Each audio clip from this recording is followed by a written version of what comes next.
Thank you for joining us today for the virtual Sunday service with the Center for Creative Living.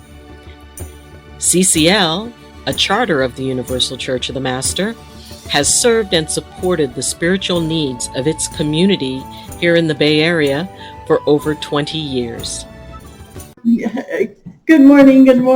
And we heard from our dear friend Ronnie that he tested positive, and this is the third time for him with COVID, and so we would like you all to put in your prayers today. And his husband is going to have tested positive this morning, so he's Kevin tested positive? Yeah, so we really are putting our energies, because Kevin is what they call a long hauler. He is still suffering from a year and a half, 2 years ago, having COVID, and now he's getting it again. And so this is very, very difficult time. So we want you to think of them when you're doing your prayer work, whatever that might be, just to include him, okay? And we have so many interesting things going on in the world right now.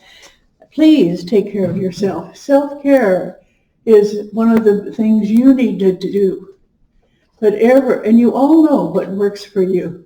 If it's sleep, sleep. If it's drinking more water, if it's eating more protein, if it's whatever, please take self-care, because there's a lot of things going on around.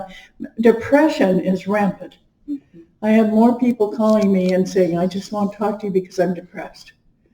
And that's not a just. Depression is just like any other disease, only it takes you down a lot further. So please, you're not being selfish when you put yourself first. You're doing self-care. Big difference. So just think of that every day, that you're awake and alive. Take care of yourself. I don't know what happens afterwards, but for right now, when you're awake and alive, take care of yourself, okay? Do we have any birthdays this week? It's an amazing group here. You know, you think this many people, somebody would have a birthday this week. Yeah, but that's okay. I'm not gonna force you to lie about your birthday. So one of the things that I would like for you all to do is take a deep breath. Just hold it, and then one more time. Breathe in, hold it, and then and lower your shoulders when you do it. Just so the third time do it, go all out. Breathe in. Just release it. Yeah. We're going to start out, and since Dr. Eileen made it in time, you feel like doing an opening prayer? Sure. Okay, it's one of those things I can call on her for. The reason I do this, is getting you ready for your acting career. That's it. Yes, improvisation. Yes, exactly. That's it. Well, good morning, everyone. And I'm officially off my mountain. I said goodbye to my cabin for the last time. I mean, it was bittersweet, because it was the home that I had wanted all my life, and I had it. And I realized that just when we get the thing that we want, something else opens up, another opportunity, and it's okay to let go. It's okay to just enjoy what was, the time I had there, the peace it gave me when I needed it more than anything else. Mm-hmm. And I felt the mountain say, it's all right. We did what we needed to do for you. We were happy to do it. But then it's time for all of us to move forward sometimes. Mm-hmm. So take a nice deep breath in and let it out.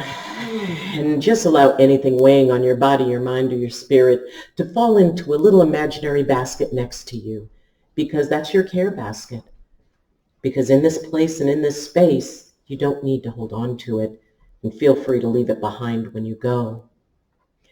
Dear blessed and wonderful Creator, We thank you for this day, and we thank you for our lives. We thank you for all the opportunities you give in each and every moment, in each and every breath. We thank you for the sunlight, and we thank you for the rain, and we thank you for the rainbow that binds them. We thank you for all that you do to take care of us and as the seasons move through. We thank you for the challenges you bring us because we know that makes us more. And we know that you would not give us anything we couldn't handle. And there is no place your will take us where your grace will not surround us. Creator, we send out prayers for all of those who are struggling, all of those who are having a hard time in body, mind, and spirit. May they feel your love that is surrounding them, because we know you know how hard it is to be us because you spent time as one of us. We also know that you understand us better than we understand ourselves, that you love us beyond our ability to comprehend that word, and that you would never leave us alone, even when we feel that we're alone. Thank you for always understanding when we're not at our best. And thank you for always believing that our best is possible. Creator, thank you for all those who work so hard, all the first responders, all of the medical, the military, the caregivers, the servers, the cooks, the construction workers, those who are working to restore power. And please bless all of those who have been without power and are in the cold for so long. Bless all of those who are out in the streets, who are houseless and homeless, and who need that shelter. Please bring that shelter to them. And for all the people throughout the world who are afraid, who are alone, who aren't sure what tomorrow will bring, please remind them that tomorrow will bring sunrise. Tomorrow will bring light. Tomorrow will bring new opportunities and adventures, because that is what you want for us. Creator, thank you for the blessing of the Billy DeFrank Center and all those who serve it, and for the Center for Creative Living, all those who serve her, for Dottie and Corky and all those who work so hard to keep this community a safe place for everyone. And thank you for the blessing of the Universal Church of the Master, all those who serve her and all those who she serves. Thank you every single day for providing us with little miracles. And on behalf of those who don't, we thank you. And on behalf of those who blame you for things that aren't your choice, we're sorry. And Creator, whatever it means to you, we hope you have a wonderful day. For all your creation to the next 7 generations and beyond, Aho Matako Yasin, Ago, Ago, Ago, by earth, sea, and sky, Namaste, Shalom, Assalamu Alaikum, blessed be, and Amen. Thank you. Oh, thank you so very much. For those of you who don't know it, Corky's going to be going into surgery again on Wednesday. And so she's going to need some help and support after she gets home. And when I talk about help and support, one of the things you can do is offer to do a talk here. And so we'll have it all ready for her, because she's the one who makes up this program every Sunday morning. And she won't be doing that for a few weeks because she won't be able to use her arm. And so we want to make sure that all people are represented. So please let us know when you're ready to give a talk, whatever it might be on. Remember, it could be on the faith that you were raised. It could be on the neighbors next door. We don't care what you want to talk about, okay? As long as it comes from a spiritual place, and that's what we're doing. Today we're going to have our wonderful Tim is going to be speaking about the Sermon on the Mount. Next week it's going to be discernment with Ruth. Ruth is here. Hi. So she's going to be talking about that. And March 19th, the spring equinox, is going to be Reverend April Lucier. And thank you so very much. That's going to be wonderful. So we have these people already signed up, and we want you to know that we are signing up until summer right now, so please let us know what you'd like to talk about. We'd love to hear from you, because your voice is very important. It's the diversity here that makes CCL what it is. We're not all the same. We don't all march to the same drummer. Hallelujah. Isn't that great? Imagine if everybody march to the same person, we'd be a long line. Who would it be? Who would we be marching to? I don't know. I don't know either. Led Zeppelin? I don't know.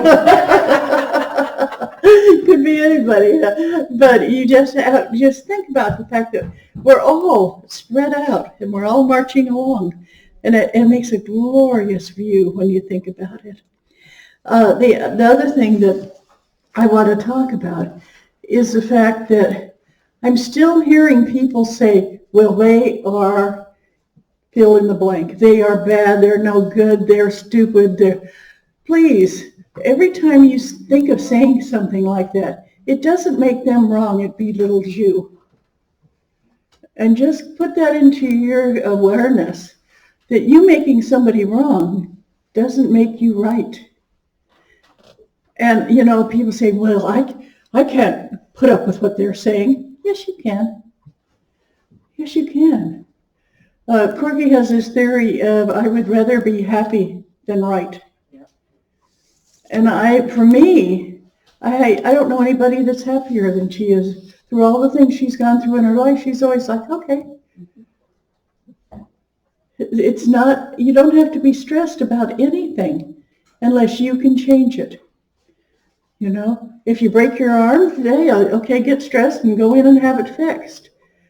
But don't say all the way to the hospital, that person was a jerk and they shouldn't have been there and I had to swerve to miss them, and if they hadn't been there, just say, oh, I broke my arm. That of awareness, that acceptance of you are absolutely perfect, but you don't have to make other people that perfection that you want them to be. Even if you're married to them, okay? They can be themselves. And after I've led her into that, I would like to ask our wonderful Reverend Dr. Janet Childs to come up and bring up her guitar, and we're going to do a little bit of a meditation. We've got a wonderful speaker today, and we want to be able to have him have plenty of time. But I'd like you all to just close your eyes. And following what I said about thinking of you as perfect without being judgmental. And so just see yourself walking down a road. Each step you take makes you feel healthier, more alive, more excited. And you find that your body doesn't ache. Your mind's not in confusion or depression. The sun is shining on your shoulders. And with each step, you become more awakened and more aware of your perfection. And so walking down this road with the sun on your shoulder, you feel Creator all around you. And as you look before you, it's a beautiful day. And as you look behind you, all the storm clouds of indecision, confusion, anger, frustration are left behind you, left in the dust. So for the beginning week, you're bright-eyed, excited, interested, and so aglow, because you know your life is good. It might not be perfect. It might not be you living in a mansion, sipping cocktails around a pool. Instead, it's you living your life the best that you can. So as you walk down this road, moving forward in the sun, know that your life is wonderful because it's yours. And nobody can take that from you. Now I'm going to let our wonderful Jen fill in some music to that. Ooh.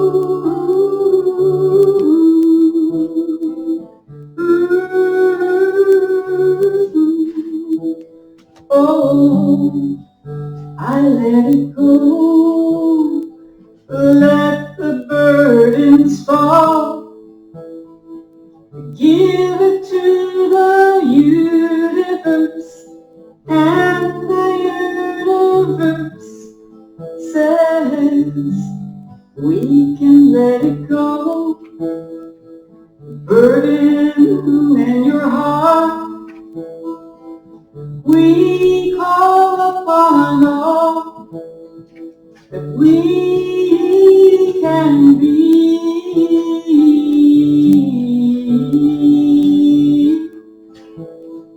So I can be free. All the hopes that I hold in my heart, all the dreams that I hold in my soul, they'll become whole, they'll become real, and I know I can bring to this very moment all the love I feel, oh, feel. We can bring it home, this open-hearted sorrow and feel it is real, and we bring it home to this moment. We are totally here, and we feel the love, it's real. Dance on our breaks of the burdens we have let go, and feel this moment is real.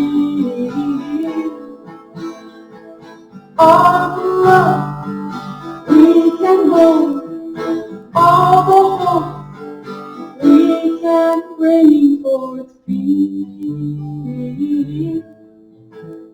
Oh, it's real. Every moment you hold in the sacred light will unfold, and it's real as we feel. Let the love grow right now.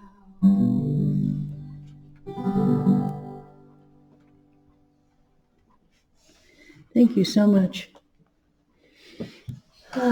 It just brings a full feeling of relaxation to the room. We thank you, Jan. I'm so excited about today's speaker. Our wonderful Tim Mauro is going to be talking about the Sermon on the Mount. And I had talked to him earlier. I always thought the Sermon on the Mount was just one day. But it was many, many days. Because this was where Jesus Christ could come and give it's like his view of life, so oversimplifying here. And, there are so many masters that we talk about. And every once in a while, somebody says, but what about Jesus? Yeah, we don't mean to ignore the Christian faith. We just also want to help you become aware of other faiths there are. And so we're going to be hearing from, our wonderful Reverend April Luciega, and then she's going to be talking from the goddess viewpoint. We've heard from Muhammad viewpoint. We've heard this from so many other viewpoints. And if you're listening to me, I come from the Baha'i faith. So what we want you to do is realize each faith, each religion is beautiful. It's not something that we should be fighting against, but letting flow through us. So today, when we listen to the Sermon on the Mount, I want you to realize that what Christ had to say was incredibly loving and kind. but so many other people are saying loving and kind things too. Let's support all there is, not just limit your look at life. And so I'd like you to welcome Tim Mauro.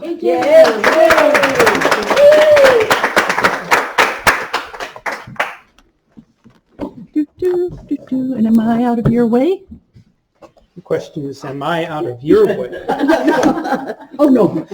Okay. Good morning. Good morning. And so, as Dottie just mentioned, we have an important topic to explore, the Sermon on the Mount, which refers to the narrative in the Gospel of Matthew in the Christian Bible, which is generally covered in chapters 5 through 7. And in this narrative, the central figure in the Christian religion, Jesus of Nazareth, aka Jesus Christ, hikes up into a mountain, followed by his disciples and a multitude of other people who showed up that day to hear what he had to say. Then he sat down, had a brief meditation, and gave them a brilliant lesson on the art of better living. And this lesson is written out as if the writer is quoting Jesus word for word. And that's a major accomplishment, considering the Gospel of Matthew was written about 65 years after Jesus' death. I've found when I give a talk, often I get incorrectly quoted 10 minutes after I'm finished. Now, I'm not saying that to imply that I don't believe that Jesus taught these things, because I do. But I really want to caution everyone against the habit so many people get into of worshiping words and worshiping the people that the words come from. Yeah. You might have one religious organization with an agenda to teach love and peace, and another to teach hate and violence. And then you find them using the same ancient sacred text to back up what they preach. Sometimes both even using the same passage from that text, interpreting it their own way. It's a little bit like if you were walking down the Alameda here and someone comes up to you and asks, could you tell me where the Billy DeFrank LGBTQ Center is? So you politely point in the right direction, say, yeah, just a few blocks that way. Logical thing for them to do would be to thank you and move on down the direction you're pointing. But what if instead they were to drop down on their knees and start worshiping your finger? Lordy be, I found the great finger that knows the way and shows the way. And then they go home and build a shrine in honor of your finger.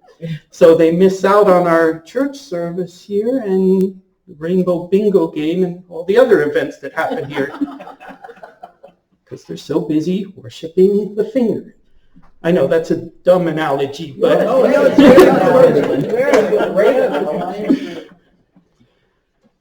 but isn't that what religion has been doing for many hundreds of years? That is,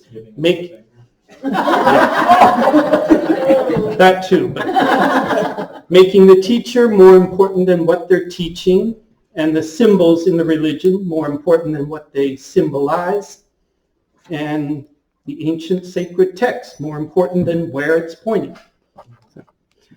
So before we get into the text itself, let's just take a brief look at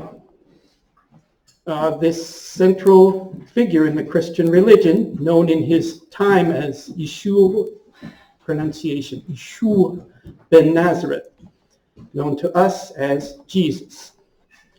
I like what Dr. Ernest Holmes said when he was asked what he thinks of Jesus. He said that he believes everything Jesus taught and virtually nothing that people have taught about him.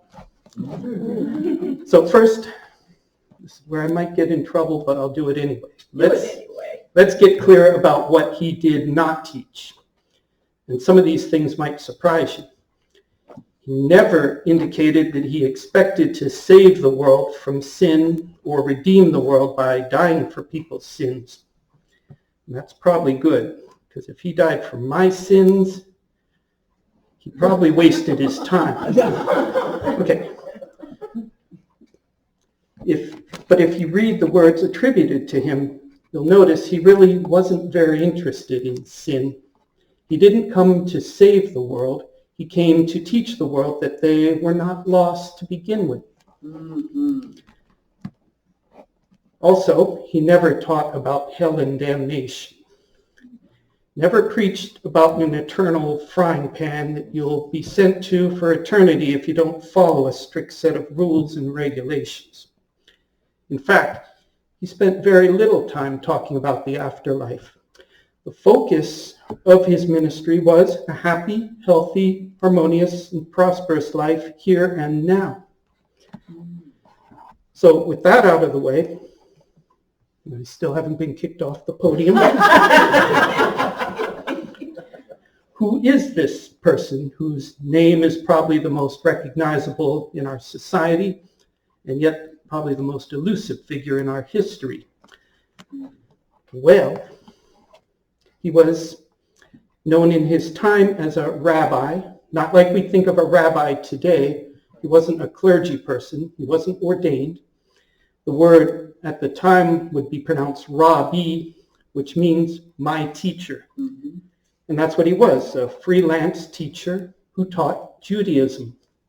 Only he taught his own brand of Judaism, his own, spiritual interpretation of the law and the prophets. Now, as I was preparing for this talk, I quickly began to realize that even though I'm talking about 3 short chapters in the Bible, to cover everything in those chapters would require at least a month-long series of Sunday mornings. So we'll cover what time will allow this morning. And if you find yourself wanting to explore the subject further, there are 2 books I want to recommend here. One, some of you probably have. It's also called The Sermon on the Mount by Emmett Fox. Oh, it's great. Yeah. And the other, Aramaic Light on the Gospel of Matthew by Dr. Rocco Errico, who I've had the pleasure and privilege of studying with on several occasions. So you can just imagine the crowd that showed up for this talk all those centuries ago. They wouldn't be like a crowd of high-level executives whose companies paid several $1,000s for them to take a weekend seminar. They would have been peasants and day workers and others who the world had very little use for, and were probably sure that they had very little to look forward to in life. And he started his talk by pointing out that they were blessed and that they really did have something to look forward to in life. Right on. He starts out with, blessed, it's okay. That's great. We like him. Yeah. Yes. Well, sure. He was agreeing with the speaker. Yeah.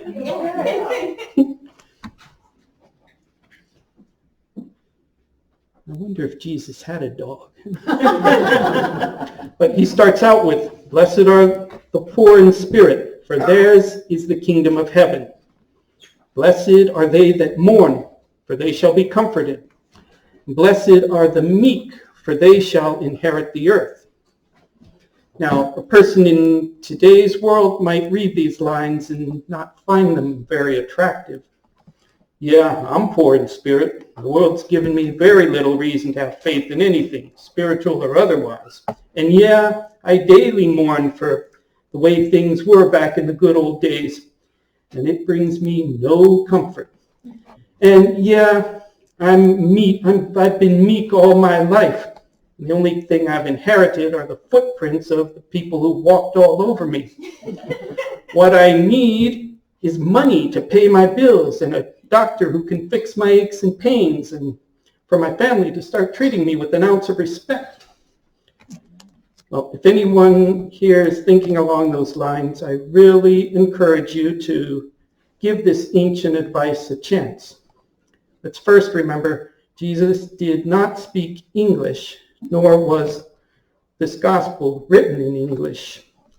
The language he spoke was Aramaic, and like much of the Bible, this gospel was originally written in that language and translated several times over,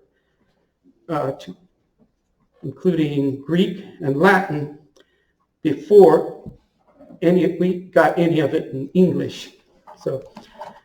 And by that time, so much of it had gotten lost in translation. So that reminds me of the story of the governor of Texas back in the late 20s and early 30s, Miriam Ferguson, who, as she was proudly vetoing a bill that would include bilingual education in schools, proclaimed, "If English was good enough for Jesus, it's good enough for the for the children of Texas." True story. So rather than fall into that trap, let's try to look at these lessons in their original context. So again, he begins by proclaiming, "Blessed are the poor in spirit, for theirs is the kingdom of heaven." What did he mean by that? When he used the word poor, he wasn't talking about a person's financial situation or quality of life. This is how Emmett Fox explains the term poor in spirit. It means to be willing to set aside your present habits of thought, and your present views and prejudices, and your present way of life if necessary. To jettison, in fact, anything and everything that can stand in the way of your finding God. Now, to put it more simply, it means to be willing to empty your cup. It's really important that we take an honest evaluation of the things we find ourselves defending most strongly and most angrily, because often these are the things we most need to let go of. Letting go of the most precious, but also the most worthless notions. That is, learning to separate the gold from the garbage. It might be a political view that you know you've matured out of, or being willing to let go of an important relationship that you now realize is either toxic or just not in your best interest. That's what's meant by poor in spirit. In ancient Aramaic, the word is, I might say it wrong, but We don't know. you have no Aramaic speaking people. Il Maskane. I think that's right. And theirs is the kingdom of heaven. By that, he was not talking about some place out in space where you go when you die by and by. As I mentioned before, his whole thrust was primarily about a happy, healthy, harmonious life here and now. So whenever he's quoted as talking about the kingdom of heaven or kingdom of God, that's what he was referring to, finding that inner peace. And if you read all four Gospels, you'll find that he uses those idiomatic expressions frequently. So really what he was saying was that if you're willing to let go of get your own nonsense out of the way, then greater good is ready to unfold in all areas of your life. Then he goes on to say, "Blessed are they that mourn, for they shall be comforted." The reason he says this is because, just like in modern times, back then, there were many people who believed that a happy, successful life means to have a pain-free existence. A life in which nothing is ever lost and in which we are never disappointed. Now, how many of you have ever gone out there gung-ho to create this sort of life and soon realized that it just wasn't going to work out that way? Sometimes people who are important to us leave our lives, intentionally or unintentionally, and sometimes we make colossal mistakes.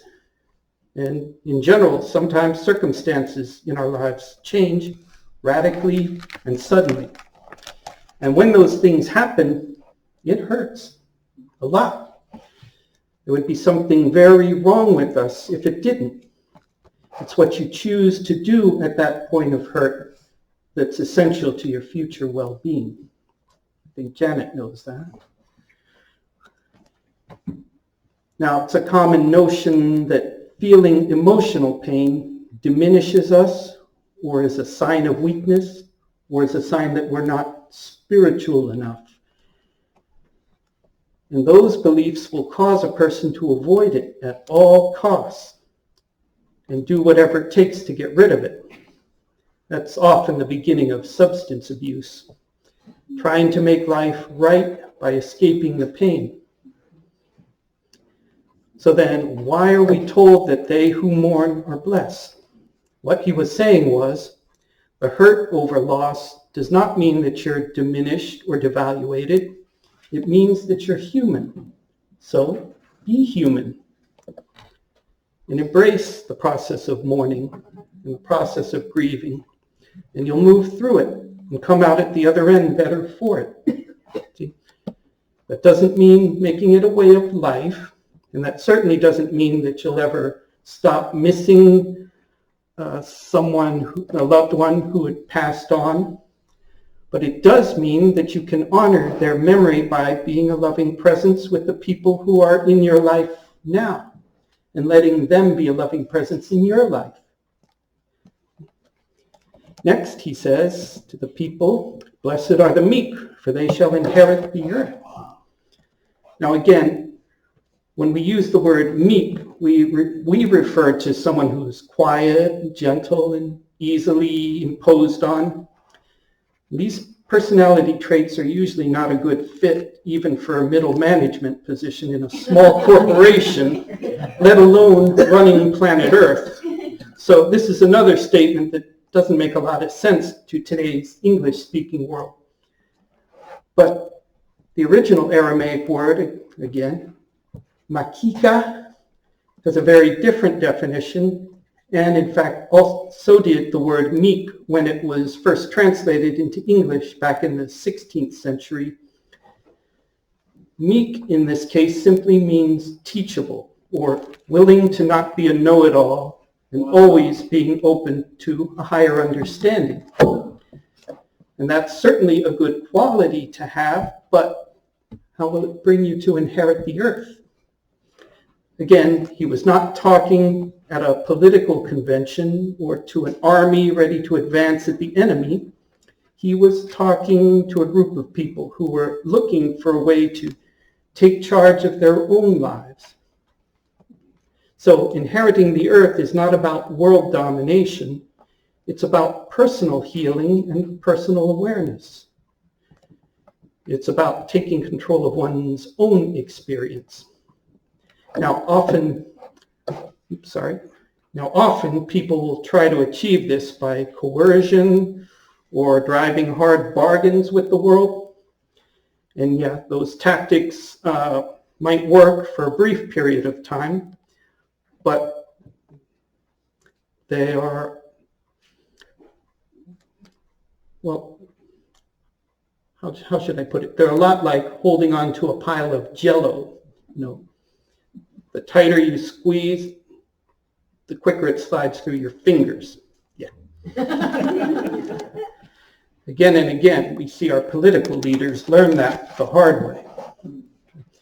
The way to truly take control of your own life is to be willing to quiet that endless chatter in your head and listen to the still small voice that's always directing each of us to make the right decisions. It also directs us to listen when a voice of reason out in the world is speaking up and when a voice of nonsense needs to be ignored or even countered. So those are the first 3 of his 9 opening statements that are commonly referred to as the Beatitudes. Let's take a look at one more, and this is an important one. Blessed are they who hunger and thirst for righteousness, for they shall be well satisfied. Now that word righteousness is really a hot button that we need to be very careful to understand. It doesn't mean what a lot of people are afraid it means. It certainly doesn't mean what a lot of our fire and brimstone preachers seem to think it means. It's not self-righteousness or moral superiority. The word as it's used in this passage indicates a very compassionate and insightful view of the nature of our being. Each of us has a core desire to be in harmony with this thing called life. And I know some of you are thinking, well, if that's true, what about all those people out there with such toxic personalities? There's no shortage of them, I know. And they're also trying to be in harmony with the world. They're doing it in the only way they know how, usually by trying to manipulate the people in their lives. And some of these people get really good at it.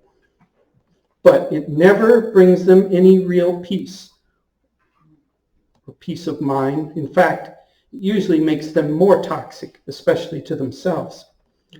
They end up holding on to that pile of jello with all their might. And what happens? So it's very important to let that inherent need to be right, which we all have, not be the need to make anyone else wrong, but simply to be right with universal spirit and with ourselves and with each other. And this sense of right also doesn't come from knowing it all. It comes from remembering that what we need to know to live in peace and harmony and love is knowable by each of us and will come to us when we make it the first order of business in our lives. See? Which brings us to the other part of that phrase. What's all this about hungering and thirsting for this righteousness? If it's there for us, and it's our divine birthright, which was what Jesus taught, as well as many other mystics throughout the ages, so why do we need to hunger and thirst for it? Well, you don't really have to, if you already have the understanding that it's already there for you. But for the majority of the population who have not reached that understanding, blessed are they who hunger and thirst for it until they reach it. See? Blessed are they who are not willing to satisfy their hunger and thirst with anything else or anything less. I like the way Dr. Kennedy Schultz explained it. He said, and I'm sort of paraphrasing, but essentially he said, I know exactly why alcoholics drink so much. Because they're thirsty. But they're thirsty for something that no amount of what they're drinking will ever satisfy. And he went on to say, I also know why overeaters eat so much. Because they're hungry. But they're hungry for something that no amount of food will ever fulfill. They're hungry at heart. And the same is true of all other kinds of addictive behavior you could name. And the same is true of the people who have that endless need to dictate the minds and hearts of others concerning their politics, religion, and general way of life. They have this need because they haven't discovered much satisfaction in their own minds and hearts. So they think they finally will if they could just get the rest of the world in on it with them.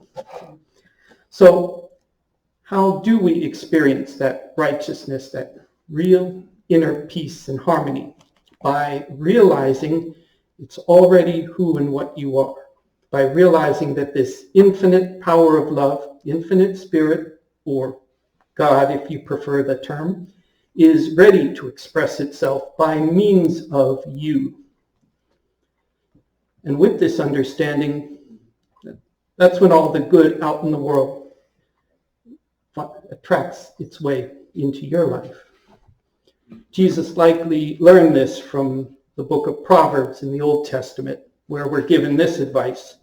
With all thy getting, get first understanding. So Blessed are those who hunger and thirst for understanding and are not willing to accept any substitutes. And time to close. So I'll just close with adding two of my own Beatitudes. Robert Schuller always used to do that, so I can get away with it. Blessed am I to have this wonderful group of people to spend Sunday mornings with, and blessed are we to have the chance to explore this material this morning. I hope it's been to your benefit in some way, and namaste. Thank you. Namaste.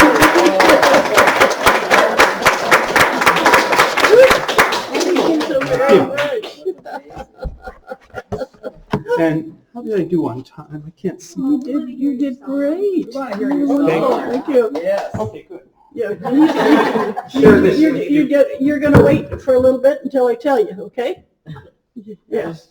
As the boss speaks.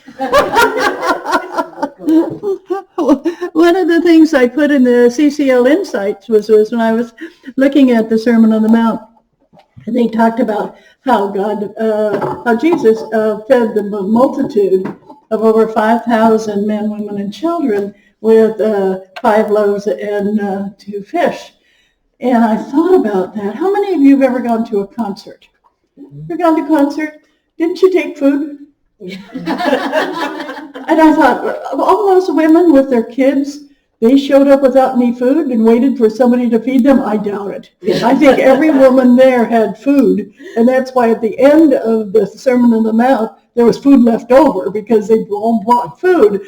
And it just made me giggle. I thought, here I am, comparing, watching the Rolling Stones with the Sermon on the Mount. But that's what I think sometimes we take everything so literally. And it's great to do it because it gives us hope and it gives us a feeling of wonder.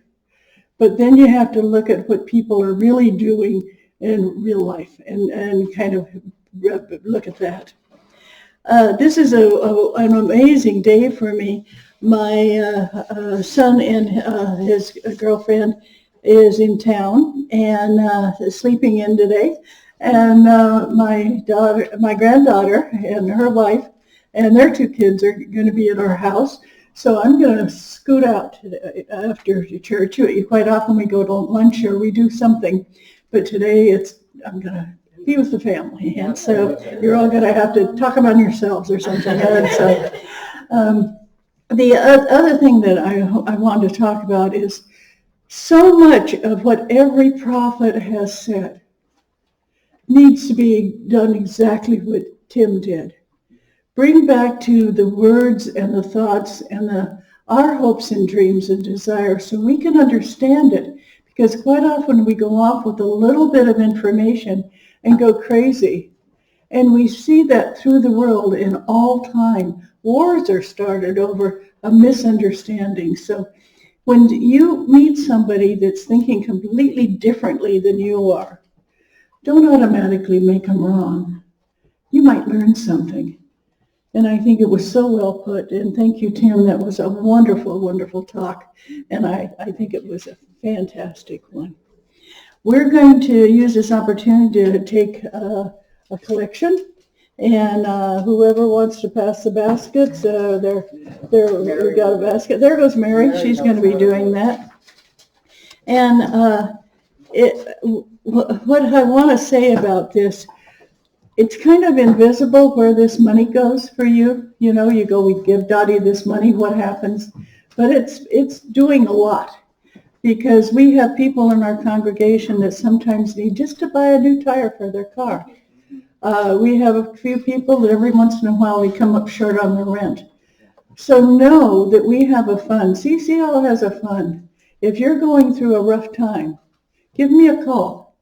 If we don't have the funds, I'll find them for you. Because that's what you do. Whether you want to call it a Christian energy or whether you want to call it part of any faith, it's just what people do when they have church. You need to help folks out. And so I know that I don't have a secret stash that I'm going to go visit Switzerland on here. Corky's laughing because she knows that's true.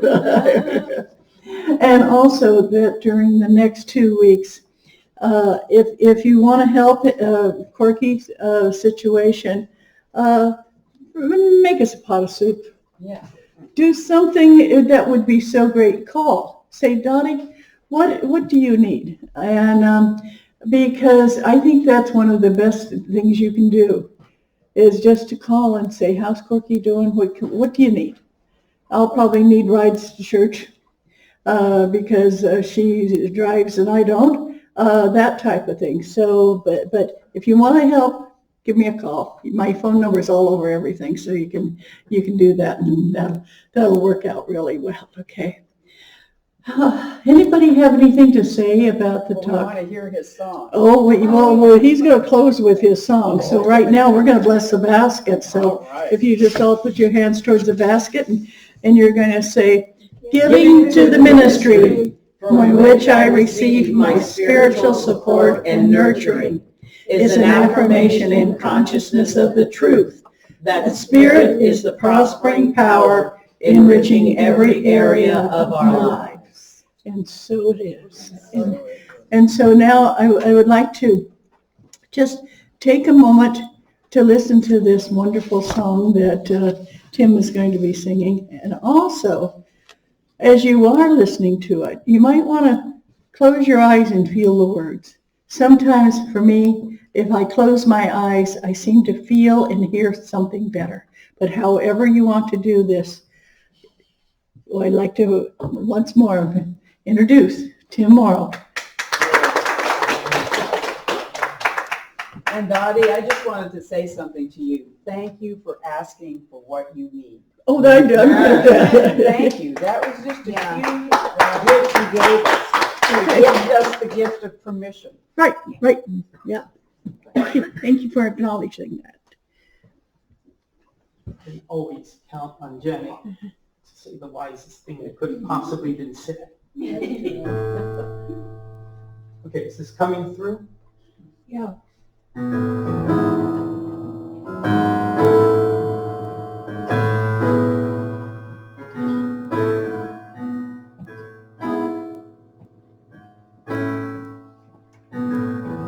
To create a joyful noise, so anyone with ears to hear can rejoice. To see yourself in flight, and let your vision rise above any world plight.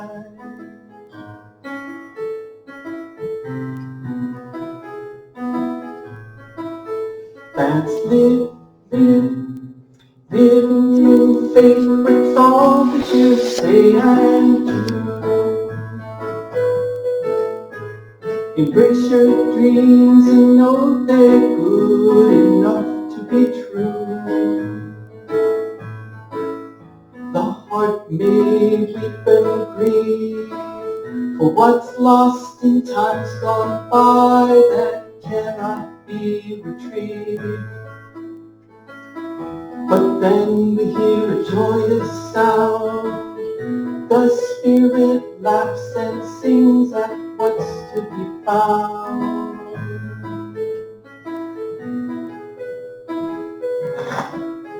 That's living in faith with all that you say and do.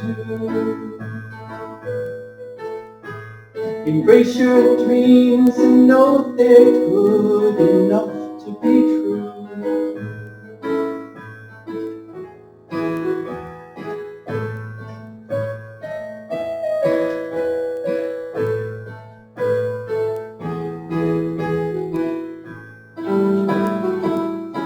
Because when we let go, intuitively we just seem to know the future is about as bright as we give it permission to be.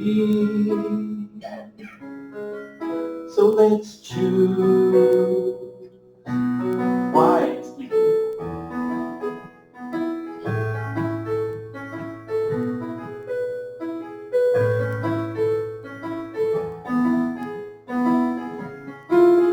That's living in faith with all that you say and do. Embrace your dreams and know they're good enough to be true. So if we just do our best, then relax and know that Spirit will do the rest. That's when life is at its best.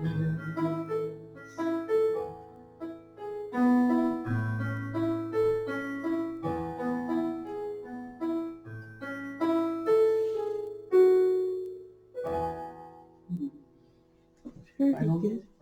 Oh, bravo!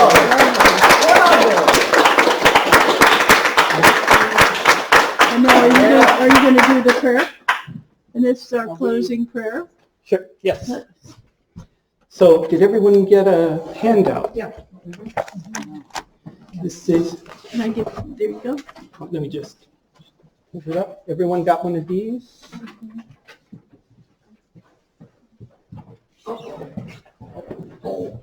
Did you grab a few?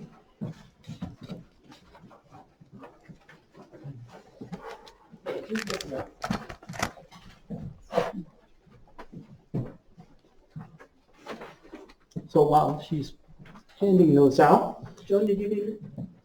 I have one. Ed, did you get one? On screen. yeah. So everyone got, and Ed's putting the soft copy up on screen there for our online congregation. And as many of you know, during this Sermon on the Mount, Jesus spoke this prayer, which has become a Christian tradition. Now, what he said was, pray in this manner. I don't think he ever expected it to become such a staple in the Christian religion, but that's okay. It's commonly referred to as the Lord's Prayer. And many of you can probably recite at least half of it from memory. But for our closing meditation, I'd like to follow the tradition of Dr. Rocco Errico. Whenever he has a speaking engagement, he opens or closes his presentation with the Lord's Prayer in the ancient Aramaic language. So this handout is Dr. Errico's interpretation directly to English from Aramaic. You might notice a few radical changes from the traditional translation, which help us better understand what it's saying. For example, you may recall how it states, "Lead us not into temptation, but deliver us from evil." What was that all about? Why would God lead you into temptation? So he clears that up. He pointed out that this was a translation error, a major translation error, and corrected it by interpreting that line as, "Let us not enter into temptation, but deliver us from error." So now you can see that what he was saying in that line was essentially, if we find ourselves letting our tempers or our neurosis do our thinking for us and bringing us to make bad decisions that we'll regret, please wake us up from that and remind us to think and act from our wisdom. So with that understanding, let's embrace the consciousness of this prayer as I speak it, though in a heavy accent, but that's okay, in its original language, as Jesus was said to have spoken it all those centuries ago. So let us go within. Awun deshmea netketeshmak tate malakuta newe sewe anaka akana swashmana aparat Haulan Lakma Sankana Yamana Washwaplan Haubin Kana Kapnan Wakain, Lahayawin, Wataalan, Nishyana, Elapasan, Min Bisha, Mitu, Delaki, Magduta, Haila, Tishbota, Almin, Amen. And so it is.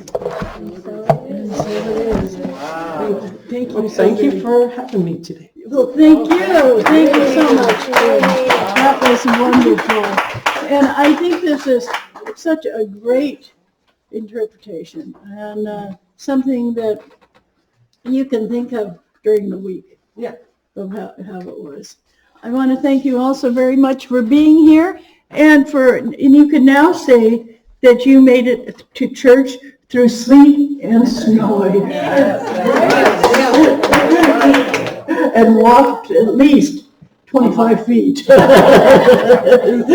We have coffee in the kitchen. We have wonderful people to talk to. So don't just dash off just because I am. Yes, Joan. I'm wondering if some of you would like to go to the 4th Street Bowl for lunch anyway without Dottie and Corky. Is anyone interested in doing that? Because I don't have a car, but if some of you are going, I'll be happy to go with you.